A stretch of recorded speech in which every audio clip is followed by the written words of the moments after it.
ये लंदन है।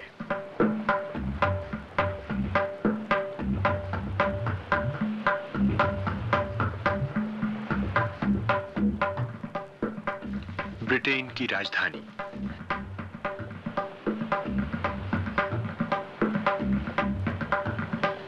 दुनिया के कोने कोने से लाखों लोग हर साल यहाँ आते हैं, व्यवसाय के सिलसिले में, नौकरी पेशे के लिए, विद्या अध्ययन के उद्देश्य से, गोष्ठियों सम्मेलनों में भाग लेने के लिए या फिर भ्रमण करने के विचार से।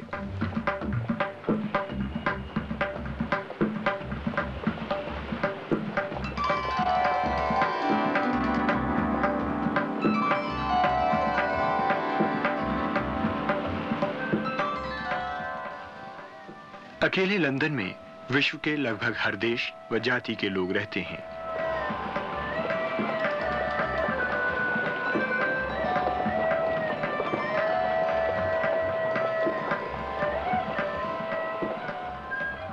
कुछ स्थायी रूप से, कुछ अस्थायी रूप से। एशिया से आकर जो लोग यहां बस गए हैं, उनमें भारतीय प्रमुख हैं। उत्तरी आयरलैंड को मिलाकर पूरे ब्रिटेन में कोई 4.5 लाख भारतीय हैं और लंदन में कोई 1.5 लाख से ऊपर। लंदन में बसने वाले भारतीय यूं तो अलग अलग जगहों पर फैले हुए हैं, पर फिर भी कुछ स्थानों पर उनका जमाव अधिक है।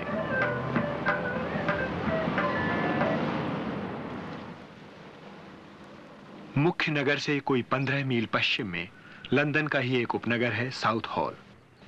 ब्रिटेन में बसे भारतीयों के लिए साउथ हॉल कोई नया नाम नहीं है। बहुत बड़ी संख्या में भारतीय यहां आकर बस गए हैं।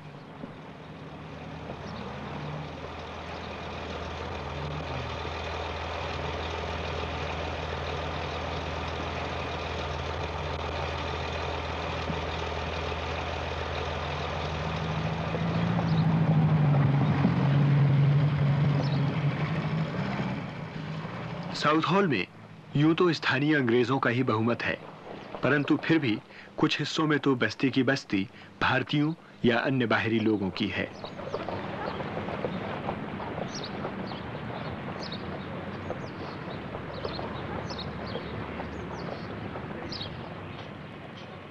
ये वेस्ट एंड रोड है।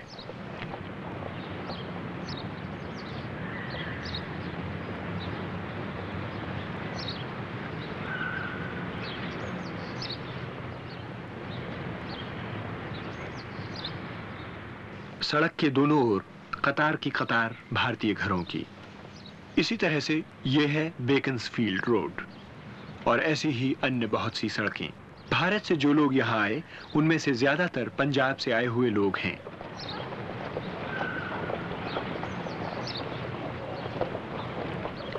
इसके अलावा पूर्वी अफ्रीका से आए गुजराती, उत्तर प्रदेश व बंगाल के लोगों के भी कोई 125 घर हैं। भारत की स्वतंत्रता से पहले या उसके कुछ माह बाद पंजाब से जालंधर जिले के कुछ साधारण लोग यहां आए और उन्होंने किसी तरह साउथ हॉल के आसपास मिलों, फैक्ट्रियों में माल ढोने, मशीनों पर काम करने, सामान लाने ले जाने, कल पुर्जे ठीक करने या दुकान लगाने वगैरह का काम शुरू किया। नफा या वेतन अच्छा मिलता। दिन भर में 12-12 या 16-16 घंटे ये लोग काम करते और धन इकट्ठा करके स्वदेश परिवार के लोगों को भेजते। धीरे धीरे इन लोगों ने अपने संबंधियों को बुलाना शुरू किया और एक से एक मिलकर 11 हाथ बनने शुरू हुए। Walls company south hall. इस फैक्ट्री में काम करने वाले आधे से ज्यादा लोग भारतीय हैं। ऐसी और भी कई फैक्ट्रियां साउथ हॉल में हैं, जहां भारतीय कारीगरों की संख्या अंग्रेजों से ज्यादा है। ये भारतीय कारीगर काम मेहनत और होशियारी के साथ करते। एक एक परिवार के सारे सदस्य मिलकर फैक्ट्रियों में काम करते और धन जोड़ते, जिससे और साथियों को बुलाया जा सके। और मित्र और संबंधी आए तथा समुदाय, साहचर्य व संगठन की भावना पनपी। हाँ जी, अच्छा जी, मैं आया सीगा कि हो तुसी जिला मालपुर रोड ते कन सीगा मकान ਉਹਦਾ ਕੀ ਬਣਿਆ 73 हाँ जी 73 तो उसका मतलब ये थी कि इन लोगों ने अपने मकान खरीदे और अपनी छोटी छोटी घरेलू वस्तुओं की दुकानें खरीदनी शुरू की।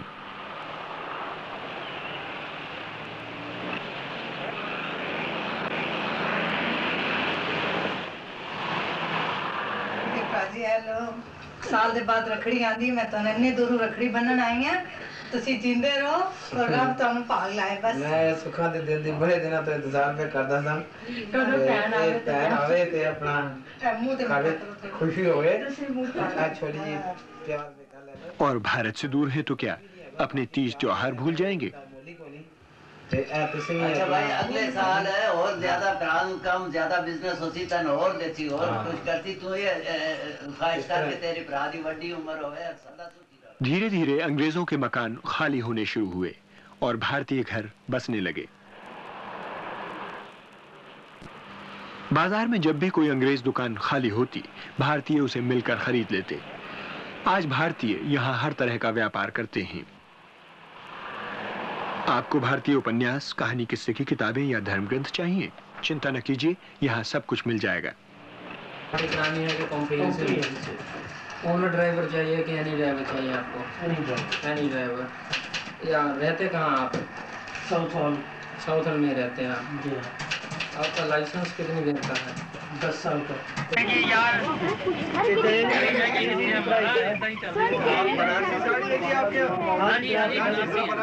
टेलीविजन हाँ जी स्टोर पे मिल जाएगा जी। 55 pound.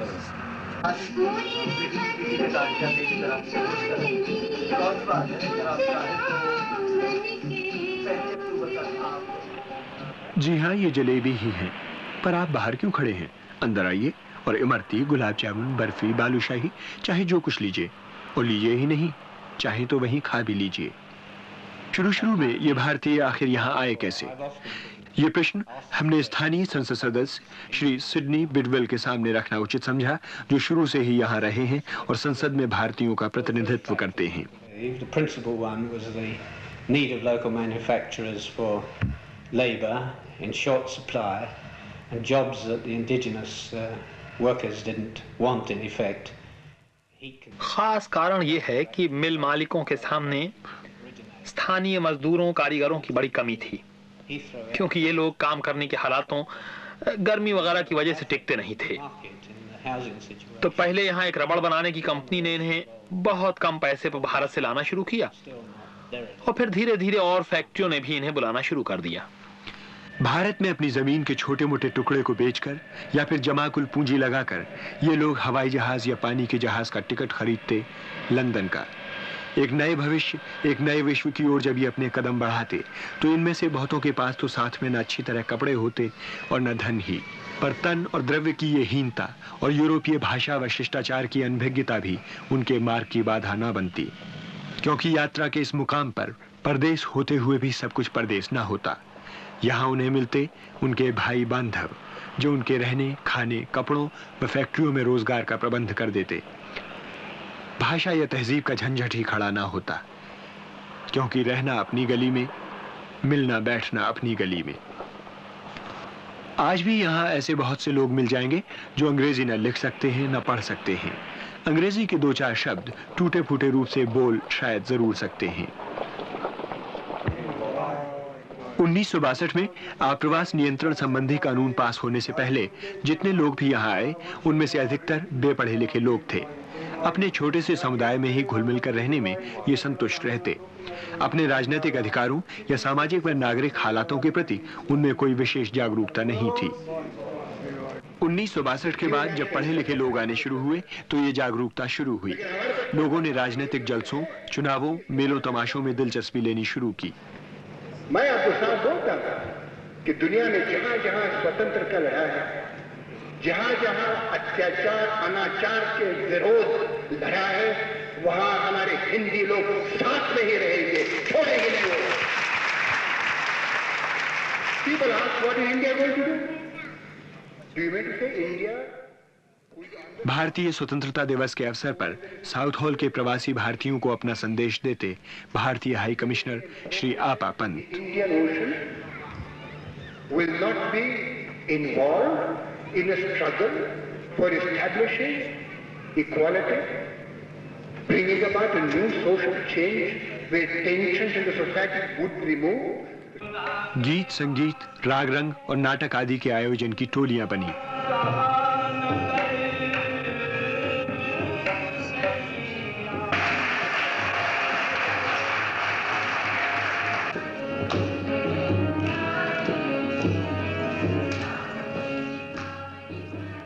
Indo British cultural centre तथा इंडियन फोक डांसेस ग्रुप वगैरह उन्हीं में से एक दो हैं।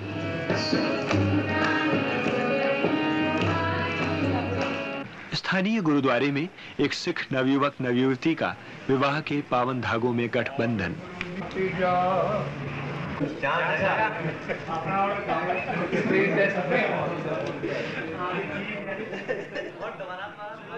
इन लोगों के अपने क्लब बने, सामाजिक और राजनीतिक संस्थाएं बनी।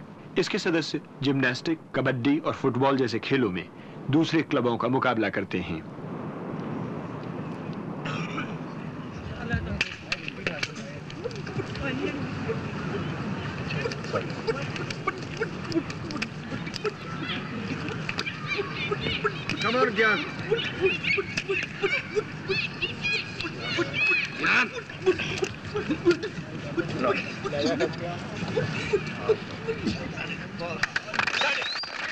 साउथ हॉल में भारतीयों की 1 दर्जन से ऊपर सामाजिक व राजनीतिक संस्थाएं हैं। इनमें सबसे प्रमुख है इंडियन वर्कर्स एसोसिएशन अर्थात भारतीय मजदूर संघ, ब्रिटेन भर में सबसे बड़ी और सबसे मजबूत भारतीय संस्था। कोई 10,000 लोग इसके सदस्य हैं और ट्रेड्स यूनियन कानून के अंतर्गत एक सुगठित मजदूर संघ के रूप में इसे मिल मालिकों व सरकार की मान्यता प्राप्त है। हाँ जी सरदार जी, तो की कम है। संघ एक वेलफेयर सेंटर चलाता है जिसके अंतर्गत वो अपने सदस्यों को उनके निजी मामलों में कानूनी और नागरिक सलाह मशविरा व सहायता देता है। अच्छा रिमाइंडर लिख दो आगे, मेरा ख्याल बहुत जल्दी जॉब आ जाएगा है। हाँ जी, तो पैसा की कम? मेरा तो इनकम टैक्स का है, मैं मतलब 2 साल इंडिया रह के आया था। हाँ जी, उसके बाद मेरा कोड नंबर सिंगल किया है। हाँ जी, वहाँ के मैं लेटर लिखा। ਤੁਹਾਡੇ ਕੋਲ कोई रेफरेंस नंबर है? रेफरेंस घरों में रहने वाली औरतों के लिए वेलफेयर सेंटर की ओर से हर शनिवार को अंग्रेजी की कक्षाएं भी चलती हैं।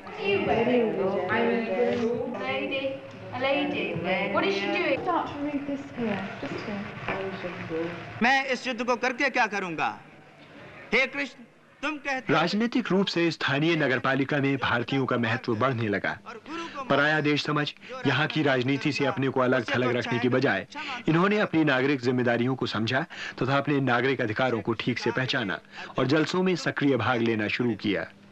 लेकिन वो दुविधा केवल अर्जुन की दुविधा नहीं थी, वो दुविधा आज हम सबके मन के अंदर है, विशेषतः उन लोगों के मन के अंदर जो अपने देशों को छोड़कर विदेश के अंदर बैठे हैं।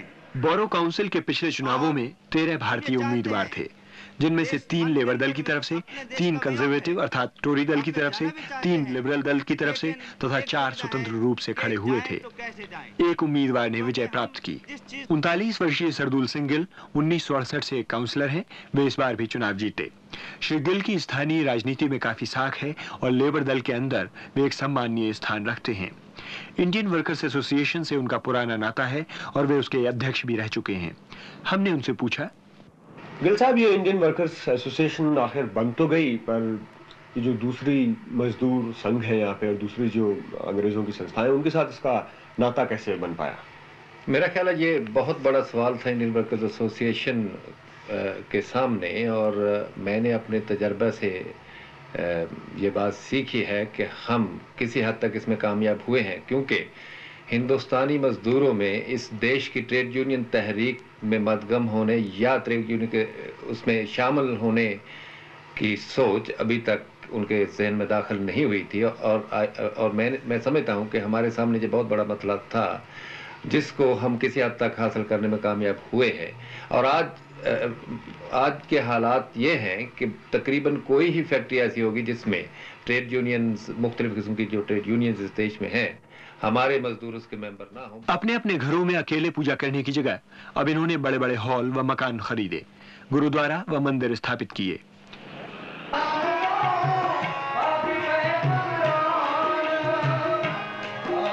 गुरुद्वारा ग्रंथ सभा में बसंत के दिनों एक रविवार को प्रार्थना सभा का आयोजन। ग्रंथ साहब का श्रद्धा पूर्वक उच्चारण करते ये अनेक भक्त, नर नारी।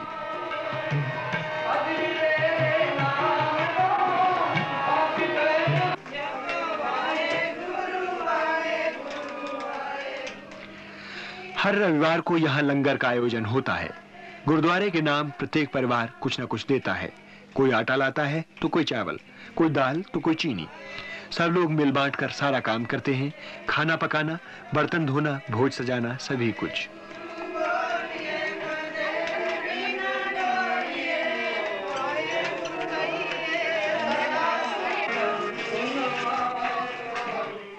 और फिर साथ मिलकर खाना, चाहे जो आ जाए, खाना हाजिर है, बिल्कुल मुफ्त। यहाँ 4 अखबार भी निकलते हैं, 2 उर्दू में, 1 गुरुमुखी में और 1 गुजराती में। कौम और बिरादरी के समाचारों समस्याओं तक ही सीमित न रहकर इन पत्रों में राष्ट्रीय और अंतर्राष्ट्रीय महत्व के प्रश्नों पर भी विचार किया जाता है। अपने मनोरंजन के लिए जब इन्हें अंग्रेजी फिल्में रास न आई तो इन्होंने भारतीय फिल्में मंगाना शुरू की और सिनेमा हॉल मिलकर खरीदे। साउथ हॉल के 3 सिनेमा घरों में से 2 भारतीयों के हाथ में हैं। सबसे बड़ा सिनेमा घर है डोमिनियन, जिसे इंडियन वर्कर्स एसोसिएशन ने खरीदा है। ब्रिटेन भर का यह सबसे बड़ा सिनेमा घर है। 1800 सीटों के इस सिनेमा घर में सप्ताह में 4 दिन अर्थात शुक्रवार, शनिवार, रविवार और सोमवार को भारतीय फिल्मों के कभी 2-2 तो कभी 3-3 शो चलते हैं। दूसरा सिनेमा घर है सेंचुरी, यह भी भारतीयों द्वारा खरीदा गया है और यहाँ भी लगभग रोजाना भारतीय फिल्में चलती हैं। सिनेमा घरों में पूरी तरह भारतीय हिसाब, वहीं जैसा घरेलूपन और निर्बंधता।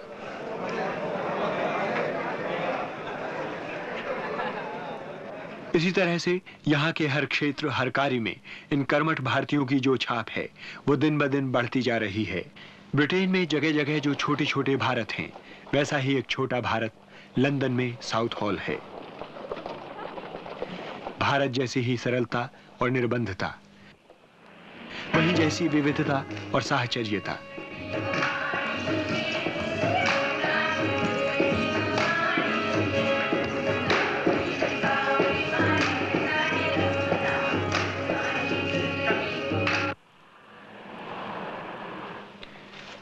स्वदेश से 6000 मील से भी दूर होते हुए अपनी सामाजिक व मनोवैज्ञानिक समस्याओं, चिंताओं को अपने में दबा रखते हुए मुस्कुराते चेहरे और नई आशा, नए साहस से चमकती आंखों के साथ हर प्रकार से चुनौतीपूर्ण भविष्य से मुकाबला करते हुए इन भारतीयों ने भारत से अपने को दूर नहीं रखा। वे भारत को यहीं ले आए हैं, लंदन में भारत।